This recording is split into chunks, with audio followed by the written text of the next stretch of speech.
नमस्कार दोस्तों, अपने चैनल के एक और नए वीडियो में आप सभी दर्शकों का एक बार फिर से स्वागत करता हूं। और आज का हमारा यह जो वीडियो है छठ पूजा के ऊपर। जैसा कि आप देख रहे हैं, छठ पूजा की तैयारी चल रही है।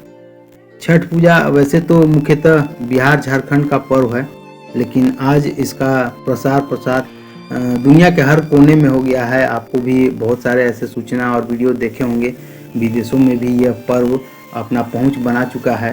और जहां भी इसे मानने वाले, इस पूजा को करने वाले लोग गए, वहीं पर अपने श्रद्धा से, अपने सामर्थ्य के अनुसार वहीं पर पूरे भक्ति भाव से ये पूजा का आयोजन करते हैं। और खासकर इस पर्व को लेकर के बिहार और झारखंड के जो लोग हैं उनके दिलों में काफ़ी आस्था है।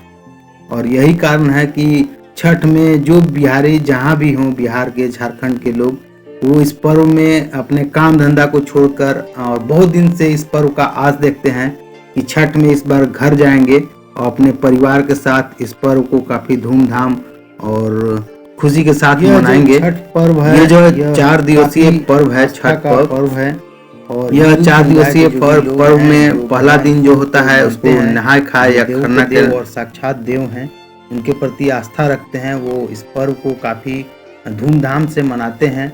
ये जो 4 दिनों का पर्व होता है, इसमें सबसे पहला दिन जो छठ व्रती होती हैं वो नहा धोवा कर और साफ कपड़े से चना के दाल और चावल इस तरह का खाना बनाती हैं और खाना खाती हैं।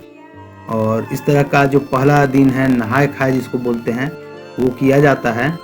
दूसरे दिन दिन भर का निर्जला उपवास रखती हैं जो छठ व्रती होती हैं वो, और शाम को नदी में स्नान कर और नदी के जल से घर में खीर बनाती हैं और इसको खरना भी कहते हैं उस दिन को। और एक टाइम का वो खाना खाती हैं और उसके बाद फिर 36 घंटों का निर्जला उपवास रहता है।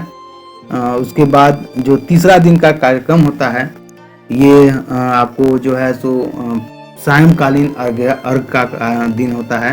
और इस दिन जो भी इस पर के ठेकुआ, यह काफ़ी प्रसिद्ध है इस पर्व में। यह ठेकुआ जो है और इसका स्वाद भी लाजवाब होता है। तो ये इस पर्व का मुख्य कहा जाए तो प्रसाद है। तो जो भी छठ व्रती होती हैं वो अपने से इस पूजा प्रसाद को बनाते हैं। आप देख रहे हैं यहाँ भी जो प्रसाद बन रहा है ठेकुआ, यह बनता है। और इसको में खासियत यह है कि यह गुड़ में बनता है। जो प्रसाद बनता है ये गुड़ और घी में छान करके बनाया जाता है, इसलिए इसका स्वाद और भी काफ़ी मज़ेदार हो जाता है। और यह पूजा का प्रसाद बनाता है जो भी छठ व्रती होती हैं, उनके साथ में जो महिलाएं होती हैं।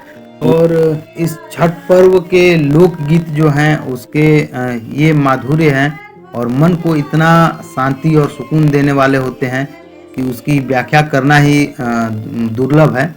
ये इतने मधुर संगीत होते हैं और काफ़ी कर्णप्रिय होते हैं। दूर से आज भी कहीं आपके कानों में ये संगीत पड़ जाए तो आपको मालूम हो जाए कि वो छठ पर्व आने वाले हैं।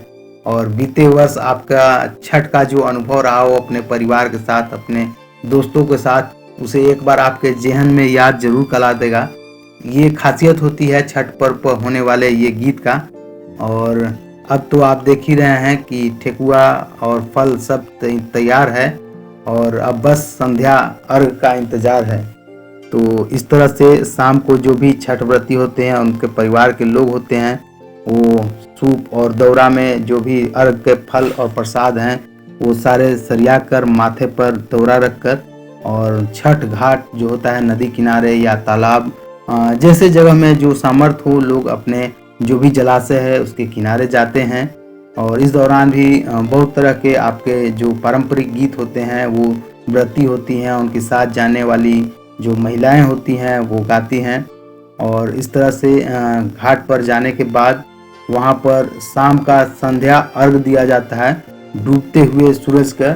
और जैसा कि कहा जाता है कि ये बिहार की खासियत है कि हम उगते ही नहीं डूबते सूर्य की भी उपासना करते हैं। तो ये दिखाता यह पर्व का खासियत है कि इस पर्व में उगते और डूबते दोनों सूरज की उपासना की जाती है। इस पर्व की एक और ख़ास बात यह भी है कि आप अभी देखेंगे इस वीडियो में जो घाट पर रहते हैं, अगल बगल आप किस वर्ग किस समुदाय से हैं, आप ब्राह्मण हैं या शूद्र हैं, इससे किसी को कोई मतलब नहीं होता है।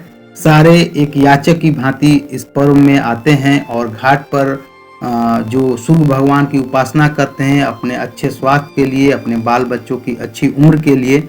और वहाँ पर राजा और रंक सारे एक बराबर हो जाते हैं।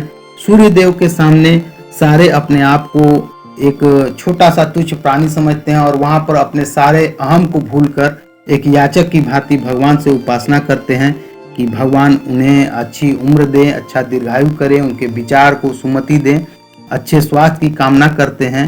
और इस प्रकार इसी कामना के साथ जो भी व्रती होती हैं वो आकर नदी में स्नान करती हैं और स्नान करने के बाद सूर्य देव जो हैं उनको अस्त होने का इंतजार करती हैं और अस्त होने के समय में सूर्य देव को अर्घ दिया जाता है। जो भी छठ व्रती हैं जो अपने साथ फल और दिया ये सारे ले जाते हैं, उनको दिखाते हैं और डूबते हुए सूर्य को अर्घ दिया जाता है। और इस प्रकार तीसरा दिन का जो कार्यक्रम होता है उसकी पूर्णाहुति होती है। और अगले दिन सुबह में जो छठ व्रती होती हैं यदि उनके पास साधन उपलब्ध होता है तो उसी जगह पर जलाशय के किनारे रात में रुक जाते हैं। जो व्यक्ति अपने घर के नज़दीक होते हैं या उनको सुविधा होता है तो वो अपने घर को वापस आ जाते हैं और प्रातः काल में सूर्य के उगने से पहले अपने घाट पर पहुंचकर और पुनः उसी तरह से नदी में स्नान कर और सूर्य देव जो हैं उनके उदय होने का इंतजार करते हैं, उनकी आस में गुहार लगाए रहते हैं। इस दौरान भी बहुत तरह के गीत गाजे बाजे संगीत बजते रहते हैं, लोग भगवान को याद करते हैं। और जैसा कि आप देख भी रहे होंगे इस वीडियो में जो हैं सो छठ व्रती और साथ में जो लोग आए हुए हैं पूरा ताली बजा करके भगवान की उपासना कर रहे हैं और उनके जल्दी उदय होने की कामना कर रहे हैं। इस प्रकार सूर्य के उदय होने पर पुनः एक बार उसी तरह से उन्हें अर्घ दिया जाता है। और जो छठ व्रती होती हैं इसके उपरांत अपना जो हवन होता है वो सारा करने के बाद जल को ग्रहण करती हैं। तो इस प्रकार ये 4 दिनों का महाछठ व्रत है जिसके प्रति हिंदू धर्म के लोगों को काफ़ी ज़्यादा आस्था है। और कहा भी जाता है कि यह जो पर्व है ये हिंदू आस्था का महापर्व है। तो इस प्रकार यह पूजा का आयोजन किया जाता है। वैसे तो इस पर्व की इतनी खूबियां हैं, इतनी महत्ता है, इतनी कहानियां हैं कि इनकी व्याख्या करने के लिए दिन भर का भी समय लें तो कम ही पड़ेगा। ये पर्व में आस्था रखने वाले लोग ही समझ सकते हैं इस पर्व की क्या महत्ता है।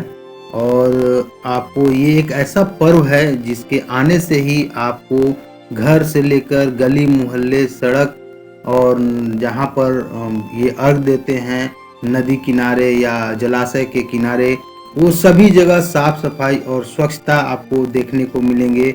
सारे का साफ सफाई किया जाता है और आकर्षक छोटे बड़े लाइटों से सजाया जाता है और एक पूरा शहर आपका नई नवेली दुल्हन की तरह सज कर तैयार होता है। और इस पूजा में लोगों का हुजूम पूरे हर्षोल्लास के साथ भगवान भास्कर की आराधना में लीन होते हैं।